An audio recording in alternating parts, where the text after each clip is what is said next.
அனைவருக்கும் வணக்கம். இப்போ குடமிளகா இந்த பஜ்ஜி கூட போடலாம், பல ரெசிபி செய்யலாம். நம்ம பஜ்ஜிலாம் போடலைங்க. இப்போ வந்து ஒரு காரக்குழம்பு போல் ஒரு கிரேவி போல் செய்ய போகிறோம். இந்த மிளகா வந்து க்ளீனாக கட் பண்ணி தேவையான சைஸில் கட் பண்ணிடலாம். இப்போது இந்த மிளகாய் வந்து இப்படி பாதியாக கட் பண்ணிடலாம். கட் பண்ணிட்டு இதில் வந்து இது உள்ள இருக்கிற விதையெல்லாம் எடுத்துருவாங்க. நம்ம இதெல்லாம் விதையெல்லாம் எடுக்கலை. காரணம் வந்து மிளகாத்தூள் கம்மியாக சேர்த்துக்கலாம். நமக்கு தேவையான சைஸில் வந்து இதை கட் பண்ணிக்கலாம். ஓகேங்களா? இந்த மிளகாய் வந்து எடுத்துகிட்டு காம்பு கிள்ளிட்டு அப்படி நீட்டாக கட் பண்ணிடலாம். கட் பண்ணி வந்து விதையெல்லாம் இருக்குது, நம்ம எதுவுமே எடுக்கலை. ஏன்னு கேட்டிங்கன்னா நம்ம மிளகாத்தூள் வந்து கம்மியாக காரம் பார்த்து சேர்த்துக்கலாம். ஓகேங்களா? இப்போ நமக்கு தேவையான சைஸில் இதை கட் பண்ணிடலாம்.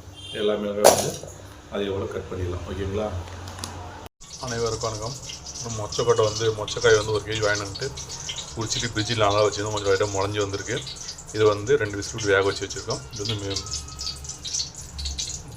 பஜ்ஜி மிளகாய் வந்து ஒரு கிரேவி தான் செய்ய போகிறோம். அதுக்காக வந்து இந்த வேவிச்சு வச்சுருக்கோம். உப்பு, கொத்தமல்லி, பூண்டு, கொத்தமல்லி, தக்காளி, தேங்காய், கருவேப்பிலை, புதினா, கடுகலப்பு, வீட்டு மிளகாய்த்தூள், கரம் மசாலா, மல்லித்தூள் வச்சுங்களா. வெங்காயம் நான் உரிக்கணும். ஈரம் வச்சுருக்கோம். காஞ்சி போயிடுது. உருகி தோல் சரியாக வரல. தண்ணியில் அரைச்சி வச்சுருக்கோம். ஊறினோடனே உரிக்க போகிறோம். ஓகேங்களா? இப்போ இதை வச்சு எண்ணெய் ஊற்றிருக்கோம். மசாலா வந்து இதெல்லாம் ஃப்ரை பண்ணிட்டு அரைச்சி ஊற்ற போகிறோம். ஒரு சூப்பரான கிரேவி தான் செய்ய போகிறோம். ஓகேங்களா? இப்போ எண்ணெய் காஞ்சிடுச்சு. மசாலா வந்து தக்காளி போட்டிருக்கோம். இது பூண்டு போட்டுடலாம். எல்லாத்தையும் நல்லா ஃப்ரை பண்ணிடலாம். இது கருவேப்பிலை, புதினா, கொத்தமல்லி, உப்பு இதையும் சேர்த்து நல்லா ஃப்ரை பண்ணிடலாம்.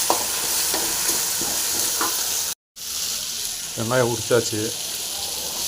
சாம்பார் வெங்காயம் போட்டுடலாம். போட்டு நல்லா ஃப்ரை பண்ணிடலாம்.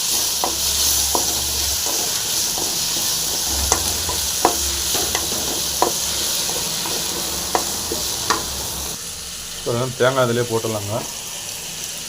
அடுத்தது இந்த மசாலா 3 ஐட்டம் போட்டுடலாம். எல்லாத்தையும் போட்டு நல்லா ஃப்ரை பண்ணிடலாம்.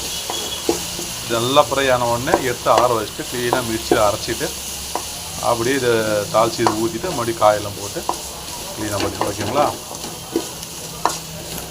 நல்லா ஃப்ரை ஆகிடும். இப்போ நல்லா வந்து ஃப்ரை ஆகிருக்கு. இப்போ இதை வந்து எடுத்து ஆற வச்சுட்டு க்ளீனாக மிக்சியில் அரைச்சிட்டு குழம்பு சேர்த்துக்கலாம். மசாலா ஆறிச்சு. இது மிக்சியில் போட்டு க்ளீனாக அரைச்சி எடுத்துடலாம். குறவப்பாக அரைச்சி எடுத்துடலாம். இப்போ மசாலா வந்து நல்லா அரைச்சாச்சு. குறவப்பாக அரைச்சி எடுத்துருக்கோம். இப்போ அந்த மசாலா பரட்டின வானிலை வந்து தாளிச்சிடலாம். தாளிச்சிட்டு இந்த மிளகாயை போட்டு நல்லா க்ளீனாக கொஞ்சம் ஃப்ரை பண்ணிட்டு அதுக்கப்புறம் மசாலா ஊற்றலாம். ஓகேங்களா? இந்த கடுகு நல்லா பொரிஞ்சிச்சு. இந்த மிளகாய் பாருங்கள், மிளகாய் போட்டுடலாம்.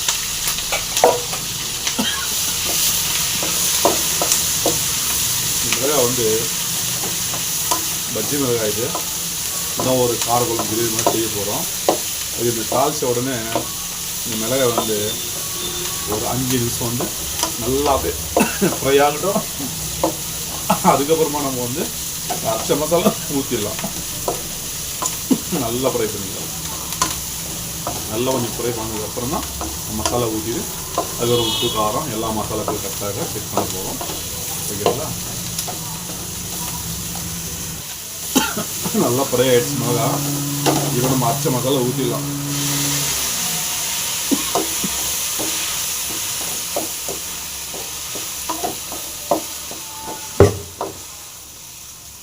அரைச்ச மசாலா வந்து எல்லாம் ஊற்றிட்டு இது ஒரு 5 நிமிஷம் அப்படியே நல்லா குக் ஆகணும். அந்த மசாலா ஃபுல்லாக அந்த மிளகாய்க்கு வந்து க்ளீனாக இருக்கும். அதுக்கப்புறம் இந்த தண்ணி சேர்க்கலாம். ஓகேங்களா? ஒரு 5 நிமிஷம் அப்படியே தண்ணி ஊற்றாமல் ஒரு 5 நிமிஷம் நல்லா வேகட்டும்.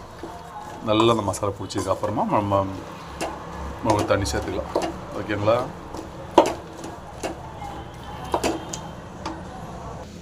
ஒரு 5 நிமிஷம் நல்லா ஃப்ரை ஆகிடுச்சிங்க. இப்போ தேவையான தண்ணி ஊற்றிடலாம். தண்ணி ஊற்றிட்டு நல்லா களி போட்டுங்க. இன்னும் கொஞ்சம் தண்ணி ஊற்ற வேண்டியது. நான் வெந்ததுக்கப்புறம் இன்னும் கொஞ்சம் கிரேவி மாதிரி வந்துடும். இன்னும் கொஞ்சம் தண்ணி ஊற்றிக்கலாம். இப்போ மசாலா எல்லாமே போட்டாச்சு. நல்லா வெந்துட்டுருக்கு. லாஸ்ட்டாக உப்பு கொஞ்சம் கம்மியாக இருந்து உப்பு போட்டிருக்கோம். மிளகாத்தூள் வந்து ஃபஸ்ட்லேயே வந்து பார்த்திங்கன்னா கம்மியாக தான் போட்டிருந்தோம். மிளகாயில் காரம் இருக்குன்ட்டு அதுக்கப்புறம் ஒரு டிப்ஸ் மிளகாத்தூள் சேர்த்துருக்கோம்.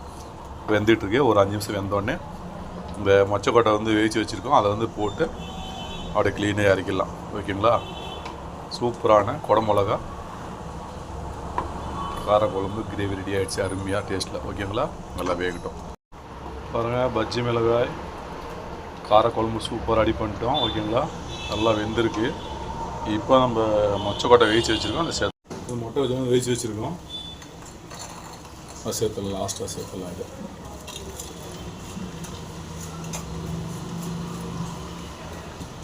அவ்வளோதாங்க, சேர்த்தாச்சு.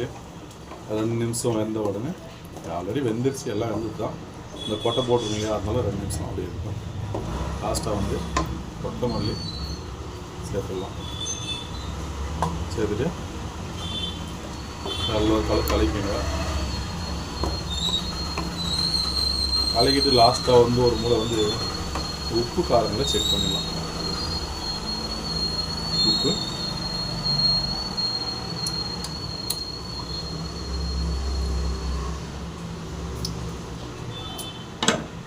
உப்பு காரம் புளிப்பு எல்லாமே கரெக்டாக இருக்குது. அதாவது சின்னதாக ஒரு எலுமிச்சை அளவு புளி கூட போட்டுருக்கு. மசாலா அரைக்கும் போது கூட அரைச்சிருக்கோம். வந்து நம்ம டிக்காவும் கிரேவி டைப்லேயும் ஆகிடுச்சு, ஒரு காரம் டைப்லேயும் ஆகிடுச்சு. இவ்வளோ தாங்க, சாப்பிட்டு பாருங்கள். இதில் வந்து காரக்குழம்புக்கு பஜ்ஜி மிளகாலாம் போடுவாங்களான்னு தெரியல, நான் போட்டிருக்கேன். டேஸ்ட் வந்து அருமையாக இருக்குது. நீங்களே இதே போல் வந்து ஒரு பஜ்ஜி மிளகா இருந்ததுன்னா ஒரு காரக்குழம்பு இதே டைப்பு செஞ்சு பாருங்கள். டேஸ்ட் எப்படி இருக்குன்றதை கண்டிப்பாக கமெண்ட் சொல்லுங்கள். ஓகே காய்ஸ், இதே போல் நீங்களும் வந்து பஜ்ஜி மிளகாய் காரக்குழம்பு செஞ்சு பார்த்துட்டு எப்படி டேஸ்ட் இருக்குது கண்டிப்பாக கமெண்ட் சொல்லுங்கள். இந்த வீடியோ பிடிச்சிருந்தால் லைக் பண்ணுங்கள், ஷேர் பண்ணுங்கள், சப்ஸ்கிரைப் பண்ணுங்கள், பெல் பண்ணாமல் மீண்டும் அடுத்த ஒரு நல்ல சந்திக்கிறேன். அனைவருக்கும் வணக்கம். ஓகே காய்ஸ், சூப்பர் டேஸ்ட்டில் பஜ்ஜி மிளகாய் காரக்குழம்பு. ஓகேங்களா?